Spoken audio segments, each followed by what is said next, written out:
안녕하세요. 사랑하는 성도님, 영혼의 샘물 은혜의 자료심을 축복합니다. 소망의 주님이 우리와 함께 하십니다. 우리와 함께 하시는 주님을 찬양합니다. 기도합시다. 주님 감사합니다. 오늘도 생명의 말씀을 기다립니다. 오늘도 주님의 말씀이 우리에게 다가올 때 저의 마음을 열고 눈을 열어 기쁨으로 깨달을 수 있도록, 아멘으로 응답할 수 있도록 성령님께서 이 시간 저의 마음을 인도하여 주시옵소서.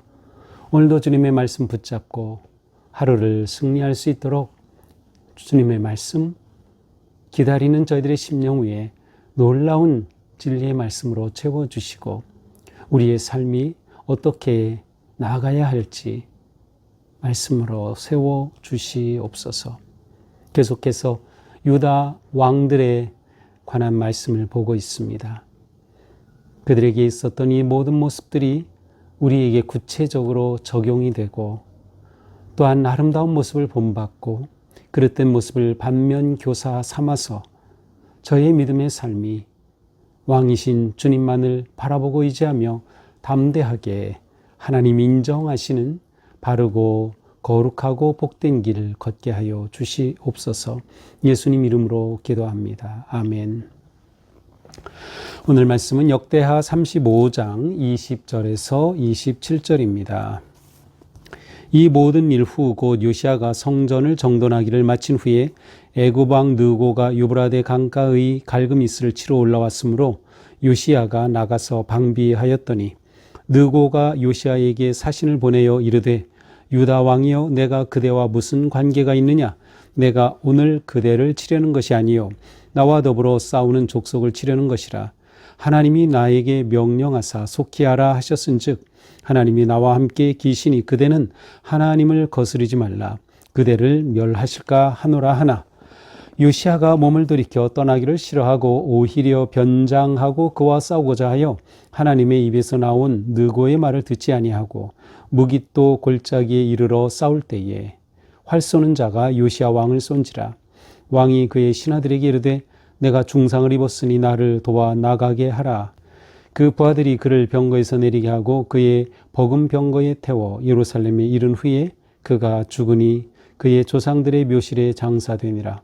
온 유다와 예루살렘 사람들이 요시야를 슬퍼하고 예레미야는 그를 위하여 애가를 지었으며 모든 노래하는 자들과 여자들은 요시야를 슬피 노래하니 이스라엘의 규례가 되어 오늘까지 이르렀으며 그 가사는 애가 중에 기록되었더라. 요시야의 남은 사적과 여호와의 율법에 기록된 대로 행한 모든 선한 일과 그의 처음부터 끝까지의 행적은 이스라엘과 유다 열왕기에 기록되니라. 아멘. 오늘은 안타깝게도 이 훌륭한 왕이었던 요시야의 마지막 안타까운 죽음의 장면을 보게 됩니다. 자, 20절은 이렇게 시작되죠. 이 모든 일 후. 이 모든 일은 요시야가 지금까지 보여준 아주 훌륭한 통치를 말하는 것이죠. 그는 국가를 정말 바르게 개혁을 했습니다. 성전을 수리하였고 예배가 회복이 되었고 또 율법책을 발견하고 그 말씀대로 순종하였고 유월절을 지키며 언약을 갱신하는, 그래서 정말 이스라엘에 완전히 대대적인 그러한 개혁의 역사가 바로 이 요시야의 통치 가운데 있었던 것이죠.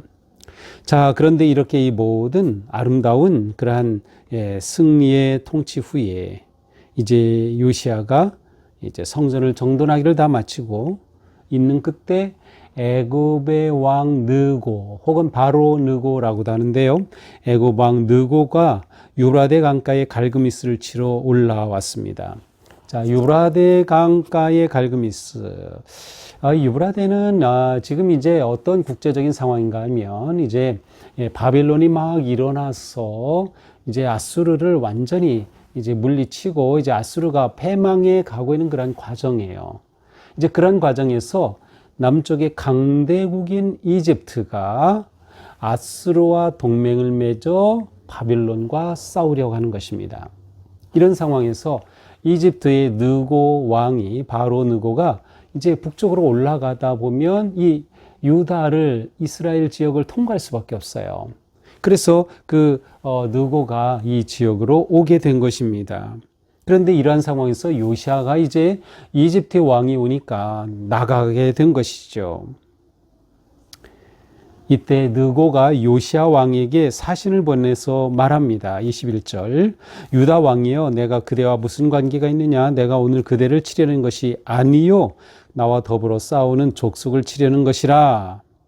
하나님이 나에게 명령하사 속히 하라 하셨은즉 하나님이 나와 함께 계시니 그대는 하나님을 거스르지 말라 그대를 멸하실까 하노라. 자, 느고가 이 요시아 왕에게 나는 너를 치러 온 게 아니다. 나는 저 북쪽의 아수르와 동맹하여서 그를 치고 있는 그 족속 바로 바빌론과 맞서려고 하는 것이다 라고 말합니다. 그러면서 하나님이 누구 자기에게 말씀하셨다는 거예요. 뭐라고 하셨어요? 하나님께서 너와 함께 북쪽으로 가서 이 아수르와 동맹하고 바빌론과 맞서라고 하셨다는 거죠. 자, 이런 상황에서 요시아가 이 느고의 말을 거절합니다. 받아들이지 않은 거예요. 그래서 몸을 돌이켜 떠나기를 22절 싫어하고 오히려 변장하고. 자, 이 말은 무엇인가 하면 이제 느고가 이렇게 말하니까 아, 그렇습니까? 하고 이제 일어나서 같이 가야 되는데 그렇게 하기를 싫어한 거예요. 그리고 오히려 자신의 변장하고 느고와 붙게 된 것입니다. 성경은 이렇게 기록하고 있어요. 요시아가 변장하고 그와 싸우고자 하여 하나님의 입에서 나온 느고의 말을 듣지 아니하고 무기또 골짜기에 이르러 싸울 때에. 자, 요시아는 느고의 말을 하나님의 말로 듣지 않았어요. 느고는 하나님이 내게 이런 마음을 주셨다 이렇게 말씀하셨다라고 하지만 요시아는 그 말을 믿지 않은 거죠. 아마 일반적으로 생각하면 믿기 어려울 게 당연해요. 왜냐하면 저 이집트 애굽의 왕이 하나님 말씀을 받았다고 하니까 아니 이게 이 요시아가 볼 때 아니 우리 하나님께서는 나에게 말씀은 안 하고 아니 느고에게 말씀을 하신다고 그렇게 생각할 수도 있고 이 애굽은 대대로 이스라엘의 적인데 바로 그곳에 왕이 아무리 큰 제국이라 하더라도 내가 그와 함께하여 싸우기를 하나님이 원하실까? 그는 전혀 받아들이지 못한 거예요. 그래서 변장하고 나가서 싸우게 됩니다.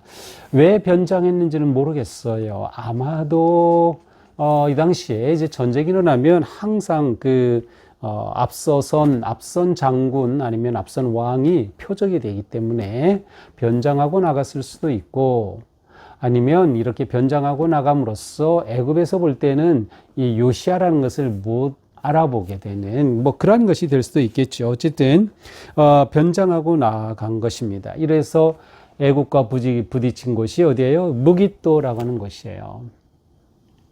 지금도 성지순례 가면 이 무깃도에 그 흔적들이 많이 남아 있어요. 그리고 이곳에서 애국과 관련된 그러한 고대 어떤 그릇 같은 것들이 출토되는 것을 통해 이것이 역사적인 사실이구나라고 이제 증명할 수 있는 그러한 곳이 바로 이 무깃도라고 하는 곳입니다. 그런데 이 전쟁 가운데 요시아가 화살을 맞고 중상을 입고 결국 예루살렘으로 가기도 전에 죽고 말았습니다. 결국 요시아의 부하들이 요시아를 데리고 예루살렘에 이르렀을 때는 그는 죽었고 예루살렘에서는 슬픈 장례식이 있게 된 것이죠. 그래서 예루살렘 사람들이 요시아를 슬퍼했어요. 이렇게 좋은 왕이 죽었으니 얼마나 안타깝습니까? 심지어 예레미야가 애가를 지어서 부르기까지 하였습니다. 그리고 그 지은 애가를 남자와 여자들 모든 사람들이 부르는 그러한 슬픈 장송곡이 된 것이죠. 그것을 불렀습니다. 이렇게 요시아는 안타깝게 마지막을 맞이합니다. 이제 이 요시아의 남은 사적과 여호와 율법에 기록된 대로 행한 모든 선한 일은 이스라엘과 유다 열왕기에 기록되었다라고 정리를 합니다. 자, 요시아의 이 죽음, 정말 안타까운 죽음이죠. 자, 그런데 우리는 여기서 요시아를 좀 더 자세히 살펴볼 필요가 있어요. 요시아는 이 에집트에 느고가 왔을 때, 그리고 그가 여호와께서 나에게 말씀하셨다고 말할 때, 요시아는 하나님께 확인하지 않았어요. 이러한 것이라면 하나님께 확인하는 게 일반적이지 않을까요? 물론 애굽의 왕이니까 그건 생각할 필요도 없다라고 그냥 당연히 그렇게 요시아는 결정했던 것 같아요. 그런데 안타까운 것은 요시아가 하나님께 기도했으면 어땠을까? 하나님께서 맞다, 내가 누구를 통하여 일하려고 한다. 하나님은 유다, 이스라엘의 하나님이시지만 또한 온 만국의 왕이시기 때문에 어떤 나라라도 하나님의 뜻에 따라 사용하실 수가 있어요. 그러니 이 점이 너무나도 안타까운 것이에요. 하나님의 주권은 이스라엘 밖에서도 역사하신다. 바로 이 점을 놓쳤던 거죠. 어쩌면 이렇게 요시아가 너무나도 개혁을 잘하고 정치를 잘하고 신앙을 회복하고 잘했기 때문에 아마 자신이 이렇게 한 것에 대한 어떠한 자부심도 있었을 것이고요. 이렇게 잘 해왔기 때문에 굳이 자신이 이 시점에서 이렇게 잘못될 것이라고는 상상을 못했던 것 같습니다. 자기는 계속해서 바른 길을 가고 있다고 착각한 거죠. 이 점이 우리에겐 아주 중요합니다. 우리가 신앙생활 하면서 잘 될 때, 그리고 내가 정말 신앙생활도 기쁘게 잘할 때, 그때도 여전히 하나님 앞에 서야 한다는 거예요. 내 스스로 미리 짐작하고 내가 가지고 있는 생각과 틀에 갇혀 있으면 안 된다는 거예요. 하나님은 놀랍게 일하시기 때문에 우리는 요시아와 같은 그러한 실수를 범하면 안 됩니다. 잘 될 때가 굉장히 중요한 때다. 잘 될 때가 위기가 될 수 있다라는 거예요.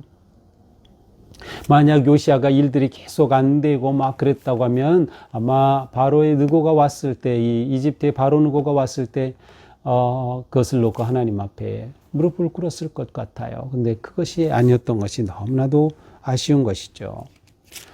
그러므로 우리가 믿음으로 일할 때 아무리 열심으로 일한다 하더라도 우리에게는 언제나 분별력이 있어야 한다. 분별할 수 있어야 되는 거예요. 이것이 정말 하나님의 뜻인지 아닌지, 하나님이 기뻐하시는 것인지 아닌지 지레 짐작하고 그대로 가지 말자. 그것은 아주 위험하다. 비록 지금 잘 되고 있다 하더라도 우리는 다시 한번 점검해야 되는 거예요. 분별력을 가져야 하는 것이죠. 우리는 지금까지 요시아 한 개인 왕이 이렇게 하나님 앞에 경건하게 헌신하고 그가 충성할 때 얼마나 놀라운 변화가 있었는지 보아왔습니다. 또한 그 한 개인이 죽게 되었을 때 나라가 얼마나 슬퍼했는지도 우리는 보게 되었어요. 다 한 사람이 중요하다. 너무도 중요합니다. 우리는 나는 뭐 별거 아니야. 교회에서 뭐 나 같은 사람 뭐 알아주기나 해. 뭐 여러 가지 생각할 수 있어요. 그러나 절대로 그렇지 않아요. 우리 한 사람 한 사람은 너무도 귀하다. 또 우리가 가정이 있고 또 직장도 있고 일터가 있고 사회에서도 다양한 인간관계 속에 있죠. 그때 우리는 얼마든지 선한 영향력을 끼칠 수 있는 존재라는 거예요. 나같이 작은 자 절대로 그렇지 않아요. 나는 얼마든지 세상에서 긍정적이고 선한 영향력을 끼치며 살아갈 수 있다. 그게 진실한 그리스도인의 모습으로 살아가는 것이죠. 그러므로 우리는 항상 모든 일을 하나님께 물어야 한다. 그리고 항상 믿음으로 분별력을 가지고 판단해야 한다라는 것이죠. 자, 이렇게 안타깝게 요시아가 39세에 너무 일찍 사망했어요. 이 요시아가 더 20년, 30년 더 통치했더라면 이스라엘이 많이 바뀌어졌을 텐데 말이죠. 실제로 유다 역사에서 이렇게 마지막 요시아가 죽은 후에 완전히 추락하게 됩니다. 유다는. 그래서 불과 이 요시아가 죽은 지 22, 3년 만에 유다가 멸망하고 말아요. 너무나도 안타까운 일이죠. 한 사람이 이렇게 중요해요. 우리 한 사람 이렇게 중요하다라고 하는 것이죠. 우리는 계속해서 우리의 믿음을 잘 지켜가면서 늘 하나님 앞에 서서 묻고 기도하고 분별력을 가지고 살아감으로 우리의 믿음의 길, 승리의 길로 또한 영광의 길로 걸어가는 그런 복된 성도들이 될 수 있기를 축복합니다. 기도합시다. 주님 감사합니다. 저희들은 심히 부족하고 연약합니다. 요시아 왕조차도 이렇게 정말 중요한 때에 분별력을 발휘하지 못하여서 그만 애굽의 느고에게 무너지고 말았습니다. 저희들 믿음의 생활 가운데 항상 깨어서 모든 일을 주님께 묻고 기도하며 분별력을 가지고 살아갈 수 있도록 인도하여 주시옵소서. 나 한 사람이 얼마나 소중한 존재인지 잊지 말게 하시고 내가 또한 누군가에게 선한 영향력을 끼칠 수 있는 너무도 중요하고 복된 존재임을 생각하며 늘 주님의 말씀 안에 거할 수 있도록 오늘도 은혜로 인도하여 주옵소서. 예수님 이름으로 기도합니다. 아멘. 네, 오늘도 주님 은혜로 우리의 삶이 바르고 신실하고 정직하게 나아가는 그런 복된 삶 되기를 주님의 이름으로 축복합니다. 사랑합니다.